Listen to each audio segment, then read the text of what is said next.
Welcome to Lexington Public Library's Tales from the Kentucky Room podcast, where we explore Lexington's history and people. I'm your host, David Bryant, and in each episode, we will feature a guest who will share a piece of local history. Thank you for listening, and I hope you enjoy. Welcome back to the Tales from the Kentucky Room podcast. I'm your host, David Bryant, and today I'm talking with Dr. Jennifer Cramer. Welcome to the podcast, Dr. Cramer. Thank you. Dr. Cramer is a professor of linguistics at the University of Kentucky. Her research spans a wide range of topics, but she has a particular focus on the language and dialects of Appalachia, Kentucky, and the American South.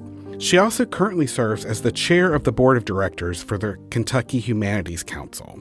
I thought it would be interesting to kind of set the scene for the listener if you could provide an overview of what the study of linguistics entails. Sure. This is a good question to start from because a lot of people haven't heard of linguistics until maybe when they get to college. So what I always tell people, the very basic thing we do is we study language, but we study it like it's what's under our microscope. So instead of thinking of it broadly, we're looking at the very tiny nooks and crannies of what actually happens in language, how people use it, and also what are the rules in their brains that tell them how to do that. Okay. So that makes me wonder, you mentioned a lot of people don't really hear about it till college. Is there a typical way a person ends up becoming a linguist? Yeah. So this is funny. I think almost every linguist you'll ever meet has their finding linguistics moment. Okay. And mine was actually in college as well. I happened to just take a linguistics course. I was a French major and I took one and I was hooked. Okay. My own thinking about it was linguistics is a nice mix of my French brain, which was, definitely part of who I was. But I'd also previously studied math, and linguistics kind of brings those two worlds together in a way that I think a lot of people have those moments. And my students they come in the class and they're like, this is what I was missing. Oh, how interesting. Recently, you presented a talk at the Lexington Public Library. It was The Myths and Realities of Appalachian Englishes. And I think that's in relation to your most recent book, The Social Life of Appalachian Englishes. So could you talk a little bit about what do you mean by Appalachian Englishes? That's a really good question. So I'll back it up a little bit. That part of my research is focused on dialects, particularly as you indicated in my introduction, in Appalachia, in Kentucky specifically, or in the broader American South. And when we talk about dialects, sometimes, again, this is another place where regular everyday listeners may have a different idea of what a dialect is. But for a linguist, it's just a word we use to describe different ways of talking, not worse ways of talking, but just differences. So I like to always tell people, you'll say, I don't have an accent, I don't have a dialect. Well, actually, from a linguist perspective, everyone has an accent, everyone has a dialect. It's kind of like ice cream, where every ice cream has a flavor, your dialect has a flavor. And so when I study dialects, part of what I'm looking at is how varieties can be systematically similar to or different from other varieties. And we can do that by looking at different places. So like my work in Appalachia and Kentucky, for example. We also do it on other sorts of social differences. So people can talk about variation in terms of how different people from different genders produce language, or people from different ethnic groups produce language, and so on. Just anything that can be a difference in how people are, we might look at how their language differs as well. Okay. And so with Appalachian Englishes, my focus is then on how is it similar to or different from other varieties of American English. Okay. And when we talk about Appalachia, what are we really referring to? I know that's a pretty big question, right? It is. It's obviously it's the region of the country that coincides with the Appalachian Mountain Range. Some definitions take it as far as from New York to Mississippi. A lot of the focus, though, on Appalachia as a regional identity tends to be on Central Appalachia. So Eastern Kentucky, East Tennessee, Western Virginia, West Virginia, maybe Western North Carolina sort of falls in that area where we tend to focus on that. Of course, there are people who talk about Northern Appalachian Englishes as well. So you can see variation across. It's a wide swath of land. So you're going to find variation in there. Okay. And so what are the characteristics of Appalachian Englishes? That's a great question. So when you mentioned my book with my co-author, Allison Burkett, we did an approach where we looked at a lot of older data through the Linguistic Atlas Project, but also some of my research, which focuses on how people believe about dialects, I typically give people a map and say, tell me where people have a certain way of talking. And interestingly, Appalachia shows up a lot on those maps. And it's interesting because dialect maps don't actually pull Appalachia out as a separate thing. It lumps it in with whichever regions are around. For the southern portion, it goes with the South, and the northern portion, it tends to go with either the Midland or the North. And so when we did our examination, what we ultimately found is a lot of features we think belong to Appalachia are much more widespread than that. So a lot of the features I talk about are ones that are maybe stereotypical or quintessential, or when I talk to my students, they'll say, oh, yeah, my grandma does that, or usually my mamaw says that. And so sometimes when people talk about differences, they will talk about differences in the words they use or lexical differences, differences in the sounds they use or phonetic differences, and then differences in the structure of the words in the sentence or morphosyntactic differences. So I'll give an example of one that shows up in terms of pronunciation, and it's really fascinating because it kind of divides our country, these two different phonetic features. One is I can ask you to say something for me. There's the thing that we use to write that has ink in it. What do you call that? A pen. Okay. And then the thing you would use for sewing? Pen. Okay, so you have a kind of a slight difference there. But people who have this, we call it actually I have to say it, the pen-pen merger, because I actually have this. Instead of saying pen, people from the South and parts of Appalachia will say pen for both. That is a feature that we say distinguishes Southern Appalachia and the South from the rest of the country that doesn't do that. The other one is, and you can do this one as well, what do you say, the past tense of catch? Caught. Okay, and then the thing you sleep on, that's? A cot. Okay, so you have a distinction there too. Okay. And that's one that the South tends not to have that. They have a distinction between those just like you do. And a lot of the rest of the country has them merged, like me, caught and caught. So those two features are really fascinating because if you look, and I have a colleague who did a lot of work, his name's Kirk Hayes, and he did a lot of work in West Virginia, and he was able to basically divide the state in half based on whether they had these features or not. So there's a lot of interesting features like that are bigger than Appalachia, that when we want to focus just on, what's Appalachia doing, people tend to focus on the archaisms, old words. They say airish to mean it's chilly outside. Well, that's fine. That's cute. That's nice. And maybe they do. But for me, one of the bigger things to do is to look at it more systematically and see how it interacts with the dialects that are spoken nearby. Okay. Yeah, that's a great example that you brought up about pen and pen, because I remember in 6th grade, a teacher specifically teaching us the difference between those two words. So that's a great example that you bring up. It is, and I use that one. It's a quintessential example that we use because the other side of that is if you had the very unlikely scenario where you had a table filled with writing utensils and sewing implements, and I asked you to hand me a pen, you would be rightfully confused. But also, we all know how to distinguish, and when we have this feature, and so I would call it an ink pen to differentiate between a stick pen or a straight pen. Yeah. But it's actually more systematic than that. It's not just that word. It actually happens for the speakers who have this feature. It happens every time, almost every time maybe, if you have the letter E before the letter N or the letter M. So also, for example, the pronoun him, but also on your pants, it's a hem of your pants, where I guess other people would say hem. So it actually happens across all environments where you have this sound sounding more like the thinking through it in my mind right now. You might catch me on that. Yeah, but it only happens before those sounds, these N's and these M's. There's other sound ng that are, we call them nasal sounds. They involve air going through your nose. We can do it in other words, so I can say pit and pet. I can say the distinction there, but when it comes time to put a nasal after that, I'm going to move it. Interesting. Very interesting. One of the things that you discussed in your presentation, you said that the Appalachian Englishes are not Elizabethan. What do you mean by that? So there's this old myth, and that's why the title of the presentation is Myths and Realities, because a lot of what people think about Appalachia, actually a lot of what people think about how language works in general, but specifically with my focus on Appalachia, they're all based in these sort of interesting old myths. So with Appalachia as Elizabethan, this is a myth that came about. We actually credit it to a former president of Berea College, William Goodell Frost. And he, in giving a speech, said, basically speaking to his northern liberal counterparts in some way, that being in Berea, he had noted the language of the people as being, and he was using positive terms. So he was saying Elizabethan as a way of saying, look, they're not all that bad. Like they've still maintained this pure Elizabethan accent.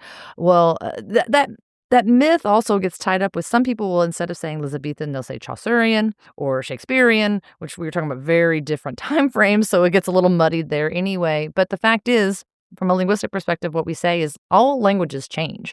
So even if Appalachia has held on to the occasional archaism here and there, it's a vibrant, dynamic variety as well.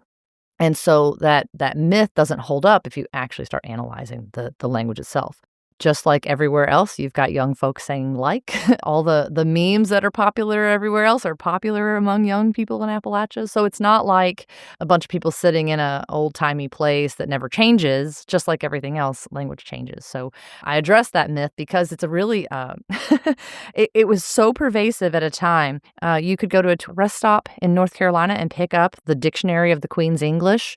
This was really common. And then you'd also find it in a few other places. And people would still tell me, till relatively recently, they'd say, oh, yeah, my theater teacher said that, or, oh, my English teacher used to always say that about Eastern Kentucky.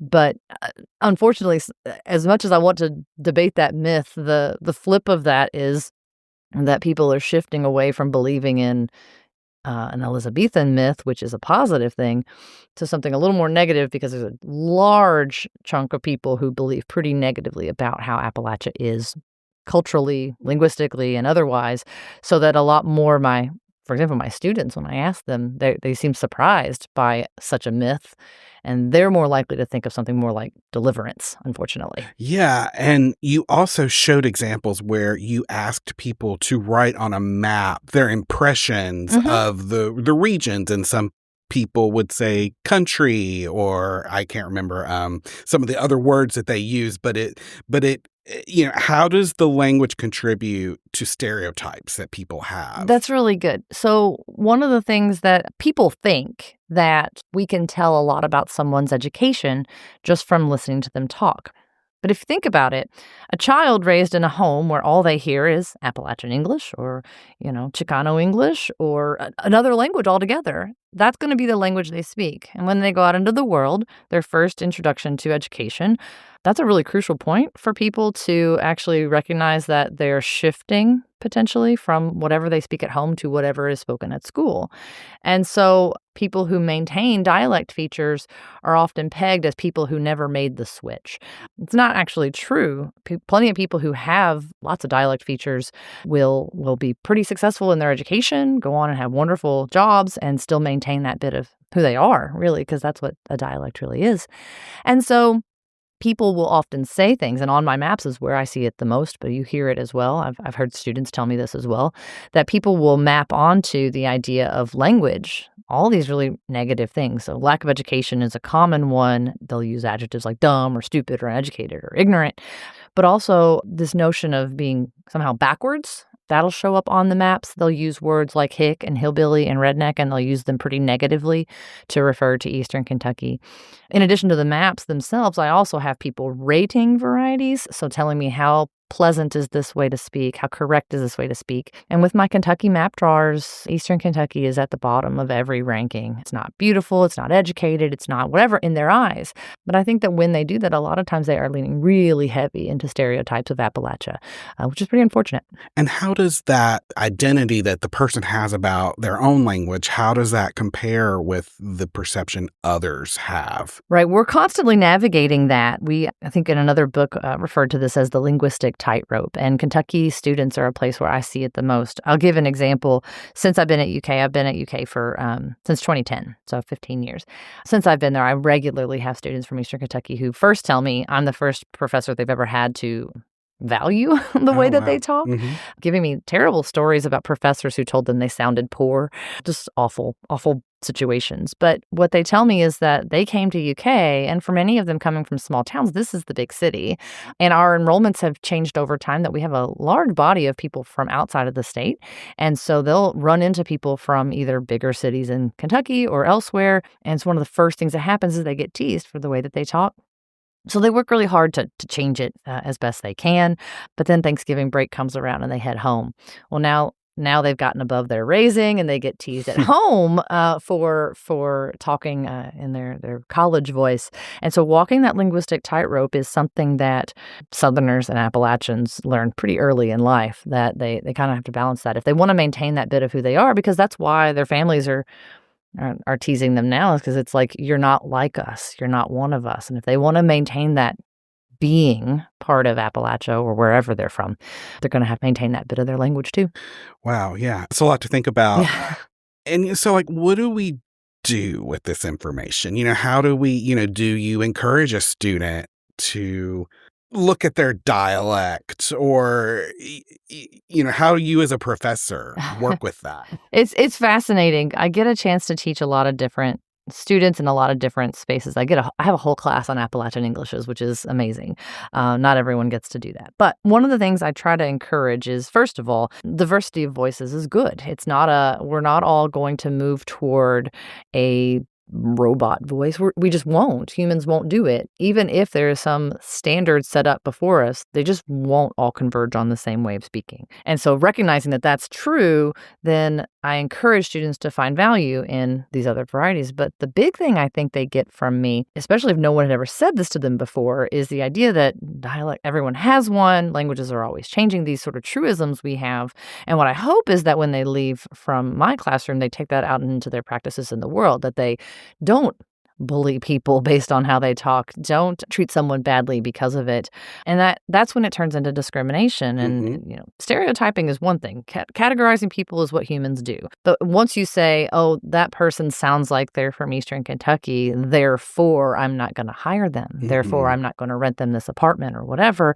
That's when it turns into discrimination. And what I want them to take away from this is just knowing someone's from Eastern Kentucky doesn't tell you really anything about a lot of stuff you think it does. Right. So my hope is that they take that with them out into the world and just to their regular everyday interactions with people. Wow, it's really a fascinating topic, and we could probably go on for hours. I can. I'm sure, even when you get into, for example, Eastern Kentucky, then you probably see regional variations within that region as well. Absolutely. Yeah. And you can say, this is really the easiest way to point this out to other Americans is to say, just like when you hear someone from England and you're like, they're from England, but that's as far as you can go. That's how the rest of the world hears American dialects. They're like, oh, they're from America, and that's about all they can do. But once you start asking about local stuff, they can really tell you a lot of interesting things. In Kentucky, for example, when I talk to people, there's a big distinction people want to make between the city, the country, and the mountain country. And they'll tell you, whether they can actually pinpoint what those differences are. Sometimes they do. Sometimes they'll point out and they'll say, oh, well, they say this. And sometimes they're right. Sometimes they're overhearing what they think they're hearing. But they definitely think there's this big divide in terms of our cultural background. And they think that applies also to the language background. Mm-hmm. Yeah. And so if we could change gears a little bit, I thought it was also interesting to learn that you are heavily involved with the Kentucky Humanities as well. And I think that is a wonderful program. We host many speakers from the Chautauquas and the Speakers Bureau at Lexington Public Library every year. And if you'd like to give an overview about, your work there and sure. So actually, plug for it. Yeah, that presentation was part of the Speakers Bureau. I've been with the Speakers Bureau for years now. I have 2 different presentations I give, and I give these all over. I loved that I got a chance to do that at the Lexington Public Library. I've gone to other libraries, the Daughters of the American Revolution, and all these different groups. And what's really fascinating for me, back to that idea that no one knows what linguistics is, this is a chance for me to educate beyond what I get to do with the college age range and get out there and get the message out to other people. So I really love the Speakers Bureau. And Chautauqua was fun. I love getting to come see them. I've had a chance to go see some of them at the libraries, actually. So that's a really great program. Kentucky Humanities offers a lot of different options for engaging with people across the state. We were heavily involved with the floods the last time time we had floods, we engaged in some emergency preparedness trainings with people in Eastern Kentucky, helping them to not lose all the valuable materials we have out there. We have the Kentucky Reads program where it's like one book for all Kentucky, and we have little reading groups where people can sit and discuss with a scholar what's happening there. We have this wonderful program that I'm very much looking forward to that is still slated to come, which is the Museum on Main Street, which is from the Smithsonian Institute. Now, it doesn't ever make it to Lexington because the point is to be in rural communities. The next one that's coming is called Americans, and it's focused on Native Americans and their impact in the state. So it's always localized to be relevant to the places it's going. It starts here in Paducah in August, and it'll be here for a year. The closest it gets to us in Lexington, it'll be in Versailles next year in April. So you'll have to go and check that out. Now, I mentioned all these things that are happening. If you're paying attention to what's happening in the national news, the National Endowment for the Humanities has been a target for some of the cuts that have come from the DOGE unit. So recently, the Humanities Councils were notified that some of the funds that they had planned on for this year were going to be cut. And so a lot of what we're doing right now is trying to figure out how to sort of shift our focus to be able to continue to serve Kentucky as we do. We want to maintain as much as we can, but of course, we were heavily dependent on those funds. And so we're working to see if there are ways to continue the good work. It'll be smaller. It'll be less in a lot of ways because we won't be able to get to everyone. It may be less impactful, but we're definitely working hard to figure out what we can do going forward. Yeah, thank you so much for sharing that. Like I said, the Kentucky Humanities programs are so wonderful. I encourage people to attend one if you see one at your local library or host one. Yeah. If you're involved with a nonprofit, they're great conversation starters. I've had people approach me afterwards and say, I never thought about that before, and that's kind of what we're in the business of. They really are, and it's one of the ways that we really do give back to the whole state. We reach every county. We have literacy programs that are really showing positive impacts for children and their families and communities. This is our primetime reading program. And I think that there are a lot of ways that we're definitely going to have to start thinking about how communities want to support those programs themselves if they want to maintain those. And so we'll be continuing our work now. It's a tough time to do it, but it's the best time to do it. We need these programs. We need this engagement more now than ever. Absolutely. Well, Dr. Cramer, thank you so much. I've learned a lot. It's been wonderful speaking with you today. Oh, I appreciate it. Thanks, David. Thank you. Thanks for listening to Tales from the Kentucky Room, a podcast brought to you by the Central Library's Kentucky Room staff at the Lexington Public Library. If you enjoyed listening, please take a minute to subscribe, rate, and review the podcast on Apple Podcasts, Spotify, or wherever else you get your podcast. And please remember to recommend the podcast to friends. If you have any questions about local history or genealogy research, you can visit us in the Kentucky Room to use our collection and newspaper microfilm. Or you can email us at elibrarian@lexpublib.org. That's elibrarian@lexpublib.org. I'm David Bryant, and we'll be back with another episode next month.